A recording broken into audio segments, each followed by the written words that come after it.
Hello दोस्तों, कैसे हैं आप सब। आज हम इस वीडियो में आपके साथ डिस्कस करेंगे डोमेस्टिक इलेक्ट्रोलक्स रेफ्रिजरेटर सिस्टम को। विस्तार पूर्वक इसको डिस्कस करेंगे। वर्ष 1925 में दो स्वीडिश इंजीनियर थे, कार्ल मॉन्टर्स और बर्टजर वॉन प्लेटन, जिनके नाम पर इस सिस्टम को मॉन्टर्स प्लेटन सिस्टम भी कहा जाता है। तो इन दोनों ने मिलकर इसको इन्वेंट किया था जब वो अपनी अंडर ग्रेजुएट कर रहे थे स्टॉकहोम में स्थित रॉयल इंस्टीट्यूट ऑफ टेक्नोलॉजी में। उसके बाद इस आइडिया को इंग्लैंड में ल्यूटन में स्थित इलेक्ट्रोलक्स कंपनी ने इसको डेवलप किया। अगर हम बात करें डोमेस्टिक इलेक्ट्रोलक्स जो रेफ्रिजरेटर है, इसको अमोनिया हाइड्रोजन रेफ्रिजरेटर भी कहा जाता है और इसका एक और नाम है, वो है 3 fluid absorption system. 3 fluid absorption system इसलिए कहा जाता है क्योंकि इसमें हम अमोनिया, वाटर और हाइड्रोजन गैस इनका प्रयोग करते हैं।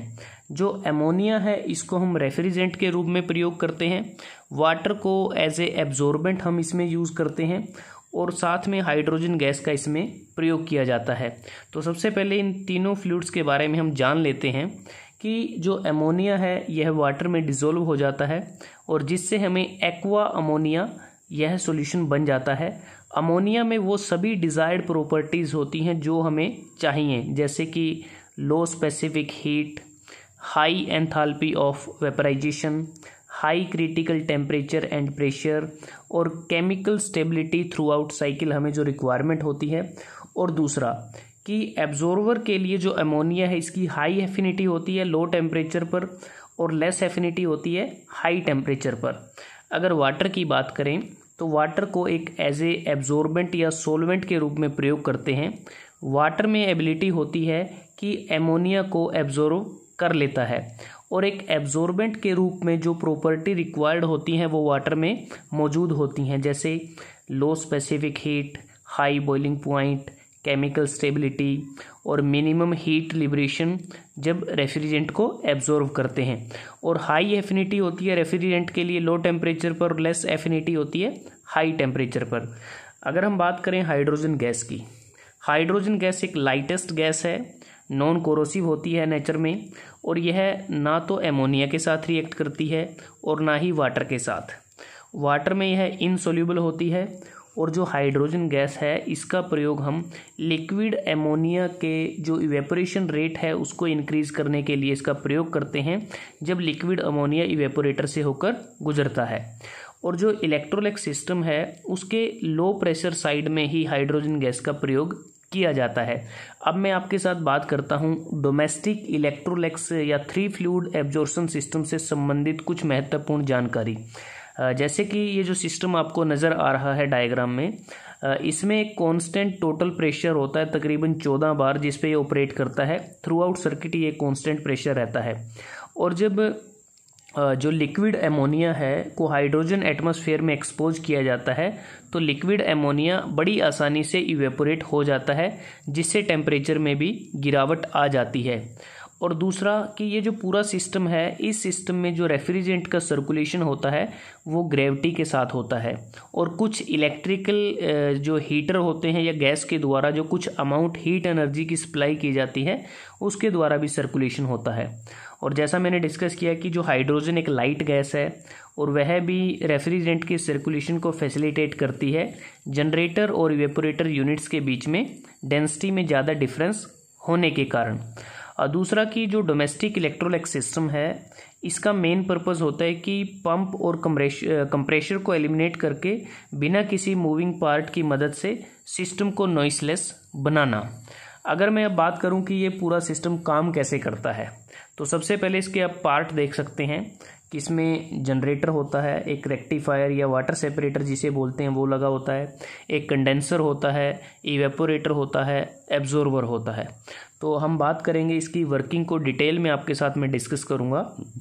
सबसे पहले अगर हम एब्जॉर्वर को देखें कि एब्जॉर्वर जो इवेपोरेटर से क्या होगा कि ammonia plus hydrogen mixture, evaporator से अमोनिया और हाइड्रोजन जो मिक्सचर है वो एब्जॉर्वर में आता है और यहाँ पर जो मिक्सचर ये आता है, जो एब्जॉर्वर है वो अमोनिया वेपर को एब्जॉर्व करता है मिक्सचर से और जो अमोनिया वेपर है वो यहाँ पर जो वाटर होता है वो उसमें पूरी तरह से डिसॉल्व हो जाता है और जिससे एक स्ट्रॉन्ग सॉल्यूशन बन जाता है। जैसा कि हमें पता है कि अमोनिया हाइड्रोजन की अपेक्षा पानी में ज़्यादा सोल्यूबल होता है।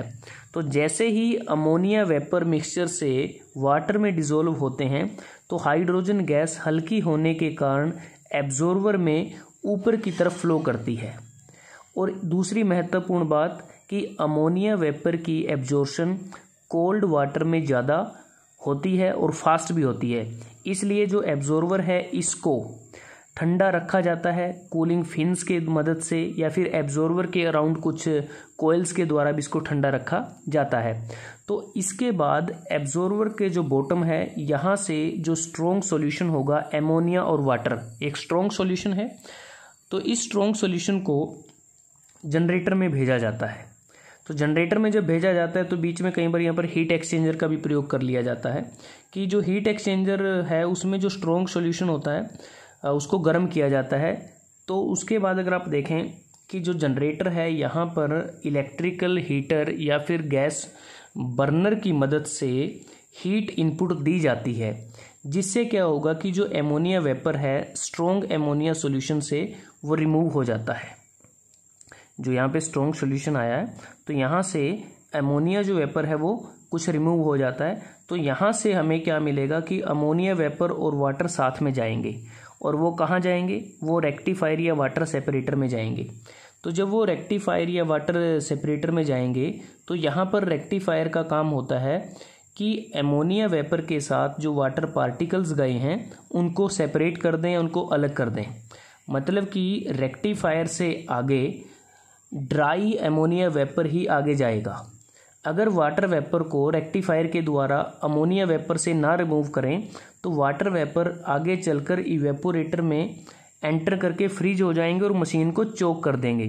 तो रेक्टिफायर से dry pure ammonia vapour air cooled condenser में एंटर करता है और कंडेंसर में dry pure ammonia vapour condense होकर लिक्विड अमोनिया में कन्वर्ट हो जाता है।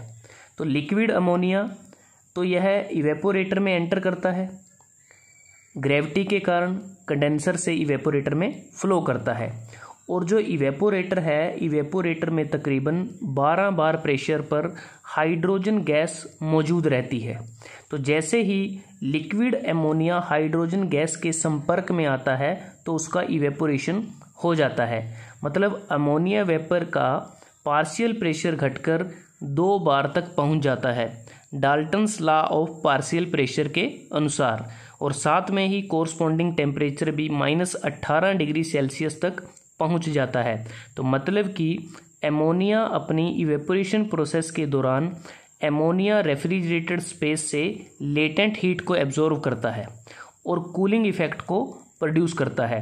तो इवेपोरेटर से अमोनिया हाइड्रोजन जो मिक्सचर है वो एब्जॉर्बर की तरफ फ्लो करता है और एब्जॉर्बर में अमोनिया वेपर वाटर में एब्जॉर्ब हो जाता है और जो हाइड्रोजन गैस है वो मिक्सचर से अलग होकर वापस हमारी इवेपोरेटर में चली जाती है। मतलब कि हाइड्रोजन गैस पूरे सिस्टम में एब्जॉर्बर से इवेपोरेटर और इवेपोरेटर से एब्जॉर्बर में सर्कुलेट करती है। जब हाइड्रोजन गैस एब्जॉर्बर से इवेपोरेटर की तरफ फ्लो करती है, जब हाइड्रोजन गैस एब्जॉर्बर से इवेपोरेटर की तरफ यह फ्लो करती है तो रास्ते में हीट एक्सचेंजर में एमोनिया हाइड्रोजन मिक्सचर के द्वारा, क्योंकि अगर आप देखें ये जो लाइनें हैं तो बीच में एक हीट एक्सचेंजर होता है, जैसा आप देख रहे हैं कि हीट ट्रांसफ़र हुआ कि हाइड्रोजन गैस से हीट ट्रांसफ़र हुआ मिक्सचर की तरफ। तो इस प्रकार क्या होगा कि जो हीट ले ली जाती है मिक्सचर के द्वारा ताकि हाइड्रोजन जो गैस है उसको कूल किया जा सके। अगर मैं यहाँ पर देखूँ जैसे ही हमारा अमोनिया वेपर और वाटर गया था तो रेक्टिफायर से क्या हुआ कि जो ड्राई हमारे पास प्योर ड्राई जो अमोनिया वेपर थे वो तो कंडेंसर में चले गए, उसके बाद जो वीक सॉल्यूशन था अमोनिया और वाटर का वो वापस एब्जॉर्बर में पहुँच जाता है। तो ये इसकी वर्किंग कुछ इस प्रकार से होती है। अगर मैं कोफिशिएंट ऑफ फ्रिक्शन की अगर हम बात करें, कोफिशिएंट ऑफ फ्रिक्शन में क्या होगा कि जो हीट एब्जॉर्ब हुई है, जो रेफ्रिजरेटेड स्पेस है वहाँ से जो हीट एब्जॉर्ब हुई है इवेपोरेटर में, उसको अगर आप डिवाइड कर दें, जो हीट सप्लाई की जाती है जनरेटर में इलेक्ट्रिक हीटर या गैस बर्नर के द्वारा, तो आपको कोफिशिएंट ऑफ परफॉर्मेंस हमें मिल जाएगा, COP मिल जाएगी डोमेस्टिक इलेक्ट्रोलक्स रेफ्रिजरेटर की। इसके कुछ एडवांटेज भी हैं और कुछ डिसएडवांटेज भी हैं। अगर मैं एडवांटेज की बात करता हूँ तो डोमेस्टिक इलेक्ट्रोलक्स रेफ्रिजरेटर, जैसा कि नाम में आया है डोमेस्टिक, तो इसको हम एक जो हाउस होल्ड रेफ्रिजरेशन की जो रिमोट प्लेसेस होते हैं वहाँ पर इसका प्रयोग करते हैं जहाँ पर इलेक्ट्रिसिटी नहीं होती। दूसरा कि इस सिस्टम के अंदर कोई भी ऐसा मशीनरी पार्ट नहीं है, जैसे ना तो इसमें पंप है और ना ही कंप्रेशर है, तो जिसके कारण इसका जो ऑपरेशन होता है वो नॉइसलेस होता है, क्वाइट ऑपरेशन होता है, और इसमें कोई वियर और टीयर भी नहीं होता, जिसके कारण इसमें लुब्रिकेशन की भी कोई प्रॉब्लम नहीं रहती। इसकी मेंटेनेंस कॉस्ट भी कम है, इसको ईजिली कंट्रोल किया जा सकता है, और ये जो पूरी यूनिट है काफ़ी कम्पैक्ट है, ड्यूरेबल है, ठीक है, और ये पूरा लीक प्रूफ सिस्टम होता है। अगर मैं इसकी डिसएडवांटेज की आपके साथ बात करूं तो डोमेस्टिक इलेक्ट्रोलक्स रेफ्रिजरेटर सिस्टम का जो डिसएडवांटेज सबसे मेन तो ये है कि इसकी जो कोफिशिएंट ऑफ परफॉर्मेंस है COP बहुत कम होती है, और जिसके कारण इसको इंडस्ट्रियल पर्पज़ में प्रयोग नहीं कर सकते, और इसकी जो कंस्ट्रक्शन होती है वो काफ़ी कॉम्प्लिकेटेड कंस्ट्रक्शन होती है। और इसका सबसे मेन जो डिसएडवांटेज है वो ये है कि अगर ये सिस्टम एक बार ख़राब हो गया तो इसको रिपेयर नहीं किया जा सकता, इसको हमें कम्प्लीटली रिप्लेस करना पड़ता है। तो दोस्तों आज हमने इस वीडियो में आपके साथ डिस्कस किया डोमेस्टिक इलेक्ट्रोलक्स रेफ्रिजरेटर सिस्टम के बारे में, कैसे ये काम करता है, इसमें क्या क्या कंपोनेंट होते हैं, किसने इसको इन्वेंट किया, इसकी एडवांटेज और डिसएडवांटेज क्या हैं। अगर वीडियो आपको अच्छा लगा आप इसको लाइक कर सकते हैं, शेयर कर सकते हैं अपने दोस्तों के साथ, स्टूडेंट्स के साथ, और चैनल्स को सब्सक्राइब करना ना भूलें। जल्दी हाजिर होते हैं एक नए वीडियो के साथ, तब तक के लिए धन्यवाद। आपका दिन शुभ रहे।